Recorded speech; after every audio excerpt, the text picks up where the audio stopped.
अस्सलाम वालेकुम बच्चों, ये आपका लेक्चर नंबर 2 है। आज हम पढ़ेंगे तयम्मुम का तरीका। दुआ पढ़ लें सबसे पहले। रब्बि इश्रह ली सदरी व यस्सिर ली अमरी वहलुल उक़दतम मिन लिसानी यफ़क़हू क़ौली रब्बि ज़िदनी इल्मा रब्बि ज़िदनी इल्मा रब्बि ज़िदनी इल्मा। सबसे पहले तो देखेंगे कि तयम्मुम है क्या। तयम्मुम किसे कहते हैं? तयम्मुम कहते हैं कि जब पानी ना मिले, पानी ना मिलने की सूरत में पाकी हासिल करने की नीयत से पाक मट्टी का इरादा करके उसे हाथ और मुंह पर मलना तयम्मुम कहलाता है। आप सब अपने पास पेंसिल और रफ शीट वगैरह रखिएगा, कोई लूज शीट, उस पर जो आपको बता रही हूँ उस पर आप नोट कर लें, ठीक है। तयम्मुम किसे कहते हैं? तयम्मुम कहते हैं जब पानी ना मिले तो पानी ना मिलने की सूरत में पाकी हासिल करने की नीयत से पाक मट्टी का इरादा करके उसे हाथ और मुंह पर मलना तयम्मुम कहलाता है, ठीक है। पानी ना मिलने की बहुत सी सूरतें हो सकती हैं। मसलन कोई सफ़र कर रहा है, सफ़र की हालत में है तो उसे पानी ना मिले, ठीक है, या अगर उसे पानी तो मिल जाए लेकिन जब तक पानी मिले तब तक उसकी नमाज फ़ौत हो जाने का ख़तरा हो, ठीक है, तो ऐसी सूरत में वो तयम्मुम करेगा। या फिर कोई शख्स मरीज़ है, बीमार है, ठीक है, उसको मर्ज़ की ज़्यादती का खौफ हो कि अगर उसे यानी डॉक्टर ने कहा है कि पानी इस्तेमाल करेगा तो उसकी तकलीफ़ बढ़ जाएगी, तभी वो तयम्मुम कर सकता है। या उसके घर में ही पानी नहीं है, कहीं बाहर कर्फ्यू नाफिज हुआ है, या पानी लाने में किसी दुश्मन या किसी दरिंदे से जान का अंदेशा हो कि कोई दुश्मन मार देगा, या कोई जानवर, कोई ऐसी जगह है जहाँ पर जानवर या दरिंदे आने का अंदेशा है, तो इन तमाम सूरतों में हम तयम्मुम कर सकते हैं, ठीक है।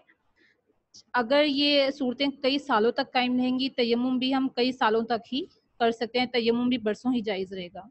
नबी सल्लल्लाहु अलैहि वसल्लम ने फरमाया कि मट्टी पाक है मुसलमानों के वज़ू के लिए, अगरचे 10 बरस भी पानी ना पाए, यानी अगर 10 साल तक भी पानी ना मिले तो तयम्मुम कर सकते हैं।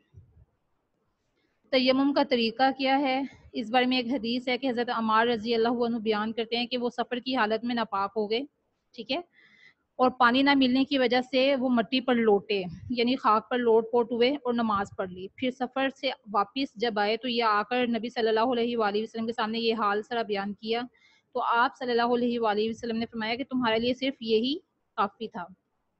फिर आप सल्लल्लाहु अलैहि वसल्लम ने भी दोनों हाथ ज़मीन पर मारे, उन पर फूंक मारी, फिर उनके साथ अपने मुंह और दोनों हाथों पर मसा किया, और दोनों हाथों पर मसा ऐसे किया यानी उल्टे हाथ से सीधे हाथ पर और सीधे हाथ से उल्टे हाथ पर मसा किया। फिर दोनों हाथों से चेहरे का मसा किया था। आगे तयम्मुम जोन सा है वो जिस पाक मट्टी से जायज़ है, इसी तरह से शोर वाली ज़मीन और रेत से भी जायज़ है, ठीक है। शोर वाली ज़मीन होती है ऐसी ज़मीन, सम टाइम आपने देखा होगा कि ज़मीन ऐसी ज़मीन होती है कि वो उसके ऊपर बहुत ज़्यादा ना नमकियात की वजह से ऊपर से वाइट से हुई होती है, ठीक है, वहाँ पर कुछ उग नहीं सकता, जैसे बंजर ज़मीन होती है, ठीक है, उसको बोलते हैं शोर वाली ज़मीन। तयम्मुम जैसे पाक मट्टी से जायज़ है, इसी तरह से वो शोर वाली ज़मीन से, रेत से भी जायज़ है। जिस तरह हम वज़ू से कई नमाज़ें, एक वज़ू अगर हमारा कायम रहता है तो हम जिस तरह एक वज़ू से कई नमाज़ें पढ़ सकते हैं, इसी तरह से तयम्मुम भी जब तक नहीं टूटेगा उसे भी हम कई नमाज़ें पढ़ सकते हैं। जिन चीज़ों से वज़ू टूट जाता है उन चीज़ों से तयम्मुम भी टूट जाता है, ठीक है। अगर नमाज़ पढ़ लेने के बाद पानी की मौजूदगी का इल्म हो जाए तो इसमें इंसान को इख्तियार है कि वो वज़ू करके दोबारा नमाज़ पढ़ ले तो बेहतर है, अगर ना भी पढ़े तो उसकी वो पहले वाली नमाज़ हो जाएगी।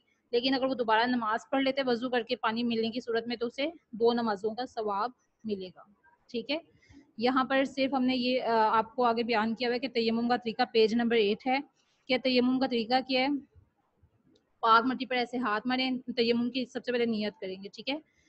पानी नहीं मिला तो आप तयम्मुम की नियत करें, फिर उसके बाद पाक मट्टी पर हाथ फेर कर अपने हाथ को झाड़ें और चेहरे पर मलें, और फिर कोहनियों समेत बाजू मल लें अपने।